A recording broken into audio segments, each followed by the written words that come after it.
लंका में जितना घमंडी रावण था, जितना अहम रावण को था, वही अहंकारी लोग हैं। मेरी किसी व्यक्ति विशेष से कोई वो नहीं है कि मैं किसी व्यक्ति विशेष को इसमें प्रदर्शित कर रहा हूँ। और सबसे बड़ी बात यह है कि आप पीछे देख सकते हैं कि पीछे मैंने कुंभकर्ण बना रखा है, यानी कि जो धर्मेंद्र प्रधान है कुंभकर्ण की नींद सो रहे हैं। और ये लोग अपने आप को राजा समझते हैं, ये राजा समझते हैं अपने आप को, ये नेता नहीं, राजा समझते हैं। आज जंतर मंतर का ये नज़ारा है जहाँ पर ये सब तस्वीरें यहाँ देख सकते हैं। लिखा हुआ है भाजपा में लोकतंत्र बहाली की बात करने पर भरे दरबार में मुझे लंका भाजपा से लात मारकर बाहर निकाल दिया। ऐसा क्यों लिखा है आपने? नहीं, ऐसा इसलिए लिखा है क्योंकि पहले मैं भारतीय जनता पार्टी में था और सन 2015 में, यानी कि आज से ठीक 11 साल पहले, मुझे इस पार्टी में लोकतंत्र की बात करने पर, कार्यकर्ताओं के सम्मान की बात कहने पर और राजनीतिक सुधार की बात कहने पर मुझे पार्टी से निष्कासित कर दिया जाता है बगैर कारण के। और मेरा जो अलोकतांत्रिक इन्होंने निष्कासन किया, बड़ा दुर्भाग्यपूर्ण था वो। तो वही बात में लोग आज ऐसा है कि 11 साल बाद यहाँ मुझे अवसर मिला यहाँ आने का। सबसे बड़ी बात है कि आज युवा सड़क पर है और आपके कान में जूं तक नहीं रेखती है, बड़ा दुर्भाग्यपूर्ण है। इनको तो पहले दिन ही इस्तीफा दे देना चाहिए था धर्मेंद्र प्रधान को। और लगा लीजिए ये इतने कुंभकर्णी नींद सोए हुए हैं, यानी कि इतना अहम रावण को नहीं था जितना इनको है। ये कहते हैं बच्चे हमारा क्या कर लेंगे, इनकी ये मानसिकता है। और कहते हैं 50 साल तक तो हमें कोई हटा ही नहीं सकता। तो इनको रावण जैसा अहम है, इसलिए धर्मेंद्र प्रधान का इस्तीफा तो मांग रहे, पर इनको पता नहीं है कि इतनी आसानी से धर्मेंद्र प्रधान का इस्तीफा नहीं होने वाला, क्योंकि इनकी जड़ें बहुत गहरी है। वो संघ से आते हैं और आरएसएस से जो व्यक्ति आता है उसको निकाल पाना बड़ा मुश्किल होता है, क्योंकि मोदी और अमित शाह भी उनको नहीं निकाल सकते, क्योंकि वो खुद संघ से आते हैं। उनके पिताजी भी संघ में थे, यानी कि आरएसएस में थे, और वहाँ आरएसएस ही सब कुछ तय करती है। आरएसएस चाहे तो वहाँ किसी गधे को मंत्री बना दे, आरएसएस चाहे तो किसी गधे को मुख्यमंत्री बना दे। और आरएसएस इसलिए करता है ताकि हमारे आदमी वहाँ भरे रहें भारतीय जनता पार्टी के, और हमारे भारतीय जनता पार्टी को आरएसएस वाले चलाएं।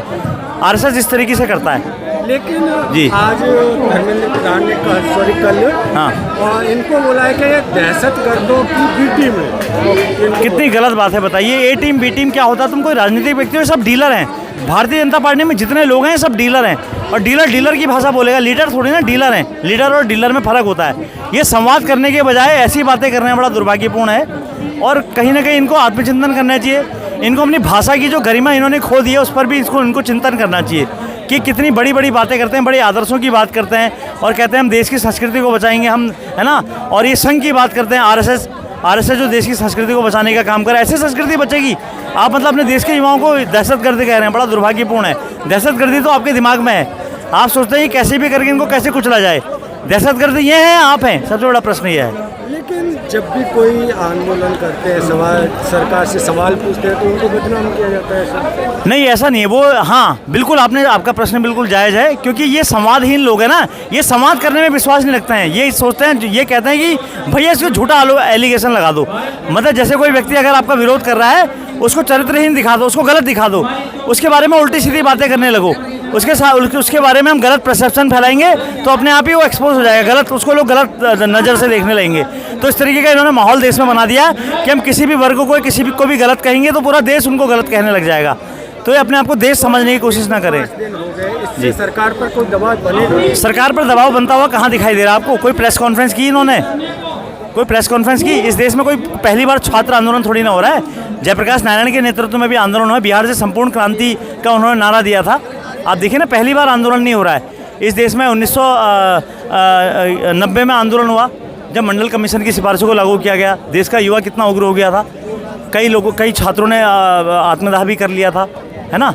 सबसे बड़ी बात यह है ना, उस समय सरकारें संज्ञान लेती थी, है ना, उस समय सरकारें संज्ञान लेती थी। और वीपी सिंह की सरकार बदल गई थी उस समय, लोगों को जानकारी नहीं है। छात्रों के अंदर इतना उबाल होता है कि सरकार बदल जाती है। ये तो इस्तीफे की बात है, एक व्यक्ति के इस्तीफे की बात है, एक मंत्री। सबसे बड़ी बात यह है, फिर कैसे काम? वीपी सिंह की सरकार सिर्फ इसलिए गई, उन्होंने मंडल कमीशन की सिफारिशों को लागू किया और इतना विरोध हुआ कि भारतीय जनता पार्टी ने कमंडल का सहारा लिया और लाल कृष्ण आडवाणी ने राम रथ यात्रा निकाली। यात्रा निकाली गुजरात से लेके अयोध्या तक। तो ये इस तरीके से मतलब ये जो मतलब क्योंकि मंडल की आंच भाजपा में भी आ सकती थी, तो उन्होंने कमंडल से इसको बुझाने की कोशिश की, लेकिन वीपी सिंह उसको नहीं बुझा पाया और वीपी सिंह की सरकार चली गई। क्या लगता है यहाँ पर जो लोग आए हैं जी, इस पूरे आंदोलन से पेपर लीक हो रहे हैं, व्यवस्था पूरी चरमराई है, ऐसा आरोप लग रहा है? नहीं, सरकार की व्यवस्थाएं चरमराई है तभी तो पेपर लीक हो जाता है। और सबसे बड़ी बात है, उसको सही करने के बजाय वो कह रहे हैं कि एयरफोर्स के जरिए, मतलब भारतीय सेना का जो विमान है वो प्रश्न पत्र ले जाएगा। बड़ा दुर्भाग्यपूर्ण है। मतलब पेपर लीक हो रहा तो उसमें वायुसेना का आप सहारा लेंगे तो वायुसेना का यह काम रह गया। अब ऐसे विश्वगुरु बनेगा 2047 में भारत देश। आप विकसित राष्ट्रों को देखिए ना, वहाँ उल्टी ट्रेनें चलने लग गई है। आप चाहे चीन की बात करें, अमेरिका की बात करें, अन्य यूरोपियन कंट्रीज़ की बात करें, तो देश कैसे आगे बढ़ेगा? आप देश को आगे बढ़ाने की बात के बजाय आप कह रहे हैं कि वायुसेना का विमान प्रश्न पत्र ले जाएगा, है ना? जो छात्र जो प्रश्न, लेकिन सरकार काम तो कर रही है। अब सरकार तो कह रही है, कर कहाँ रही है? आप बताइए ना। पेपर लीक पे रोक लगनी चाहिए ना, सबसे बड़ी बात यह है। पहले देखिए, रेल दुर्घटना होती तो रेल मंत्री इस्तीफा दे दिया करता था। लाल बहादुर शास्त्री जी ने इस्तीफा दिया था, 100 लोग मरे थे रेल दुर्घटना में। नीतीश कुमार ने भी एक बार इस्तीफा दिया था, 290 लोग मर गए थे। दुर्घटना हुई, रेल दुर्घटना हुई थी। नहीं, उस समय दुर्घटना क्या नीतीश कुमार की वजह से दुर्घटना हुई थी? ऐसा नहीं होता है। देखिए, अगर पेपर लीक हुआ है तो कहीं ना कहीं जिम्मेदारी उनकी भी है, वो डिपार्टमेंट के मुखिया हैं। कहती है ना कि बीजेपी में इस्तीफे नहीं होते हैं, वो यूपीए सरकार। बड़ा दुर्भाग्यपूर्ण है, ये अलोकतांत्रिक लोग हैं, इसलिए इस तरीके की बात करें। किसने का इस्तीफे नहीं होते हैं? आपकी पार्टी का लोकतंत्र है, भारत निर्वाचन आयोग में आपने जमा किया होगा ना, आपके कुछ उसमें संविधान लिखा होगा पार्टी का, है ना? तो आप इस तरीके की बड़ी दुर्भाग्यपूर्ण बात कर रहे हैं, इस्तीफा नहीं होता है। पार्टी से क्यों भाजपा? नहीं, मैंने वहाँ लोकतंत्र की बात की, मैंने कार्यकर्ताओं के सम्मान की बात कही, और मैंने कहा हर कार्यकर्ता को सम्मान मिलना चाहिए, और मैंने वहाँ राजनीतिक सुधार की बात की, इसलिए मुझे पार्टी से निष्कासित कर दिया गया अलोकतांत्रिक तरीके से। 11 साल हो गया और अभी भी भटक रहा हूँ। नीचे मैंने लिखा है, मैं वन भटक रहा हूँ करके। राजनीतिक व्यक्ति के लिए भटकाव बहुत बुरी चीज़ है, क्योंकि आज लोग 1 महीने में ही पार्टी बदलते हैं। तो लात विभीषण को मारी थी ना, ये लोग इतने अहंकारी लोग हैं, इसमें दिखाया गया है। और निष्कासन लात मारने के जैसा ही होता है। और धर्मेंद्र प्रधान की एक पोस्ट मैंने इंस्टाग्राम में डाली, मेरा इंस्टाग्राम बंद कर दिया, मेरा फेसबुक बंद कर दिया, और हमेशा के लिए बंद कर दिया। मुझे कोर्ट का सहारा लेना पड़ा। मैं अमेरिका से पूछना चाहता हूं कि आप भारत में धार्मिक स्वतंत्रता की समीक्षा करते हैं, आपको पहले मेटा की समीक्षा करनी चाहिए कि मेटा को अमेरिका चला रहा है या भाजपा आरएसएस वाले चला रहे हैं। मैं पूछना चाहता हूं, इस देश के लोकतंत्र का ऐसा मजाक मैंने आज तक नहीं देखा।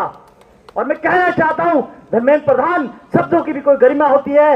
आप इन युवाओं के लिए आतंकवादी जैसे शब्दों का प्रयोग कर रहे हैं। आतंकवाद तो आपकी मानसिकता में छुपा हुआ है। मैं आपकी पार्टी का हिस्सा रहा हूं, चुनौती देता हूं, आप डिबेट करिए। आपके बड़े बड़े प्रवक्ता हैं, सुधांशु त्रिवेदी प्रवक्ता हैं, आपके बड़े बड़े प्रवक्ता हैं। मैं चुनौती देता हूं, चाहे टीवी में डिबेट करें, जनता के सामने डिबेट करें कि भारतीय जनता पार्टी में कितना लोकतंत्र है। मैं बताऊंगा उनको कितना लोकतंत्र है।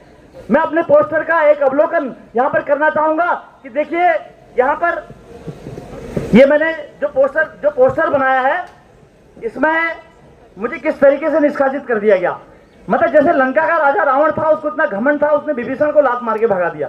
तो आज मैं आप सबके बीच हूं, हालांकि मैं विभीषण नहीं हूं, लेकिन मैं राम की तलाश में हूं। अभी भी वन भटक रहा हूं, किसी पार्टी में नहीं गया हूं। और देखिए, ये कैसे कुंभकर्ण की नींद सोया हुआ है, जो हम सबका दुश्मन है, जानी दुश्मन है, और युवाओं के लिए बड़ी उठपटांग बातें कर रहा है, यानी कि धर्मेंद्र प्रधान। आप देखिए कैसे कुंभकर्ण की नींद सोया हुआ है। तो साथियों, बड़ा दुर्भाग्यपूर्ण है। और इस तरीके की जो भारतीय जनता पार्टी है, ये कहते हैं हमारे वहाँ इस्तीफे की परंपरा नहीं है। मतलब आपके वहाँ जो राजनीतिक लोग हैं, वो कहाँ से, मतलब मुझे लगता है कि देखिए, भारतीय जनता पार्टी का जो लोकतंत्र है वो आरएसएस के पास गिरवी है। और धर्मेंद्र प्रधान को निकालना या इस्तीफा देना इतना आसान नहीं है, क्योंकि वो संघ पृष्ठभूमि से आते हैं, और उनके पिताजी भी संघ पृष्ठभूमि से आते थे, तो उनकी जड़ें बहुत गहरी है। तो इन जड़ों को काटने के लिए हमें बहुत बड़े संघर्ष की आवश्यकता है, और हमें इस आंदोलन को बहुत आगे ले जाना होगा। और यहाँ पर बार बार शहीद भगत सिंह की बात हुई, तो मैं भगत सिंह की एक बात कहना चाहूंगा कि भगत सिंह ने कहा था, अगर बहरों को सुनाना है तो आवाज बहुत तेज होनी चाहिए, तो हमें अपनी आवाज तेज करनी होगी। साथियों, आज इस तरीके से जो लोकतंत्र का मजाक उड़ाया जा रहा है, बड़ा दुर्भाग्यपूर्ण है। विपक्ष की आवाज को बिल्कुल बंद कर दिया जाता है। मैंने पार्टी में लोकतंत्र की बात की, मुझे निकाल दिया गया, मुझे अपनी कोई परवाह नहीं है। लेकिन निश्चित रूप से आज जिस तरीके से युवाओं की आवाज को कुचलने का प्रयास किया जा रहा है, और युवाओं की आवाज को दबाने का प्रयास किया जा रहा है, उनका दमन किया जा रहा है, बड़ा दुर्भाग्यपूर्ण है।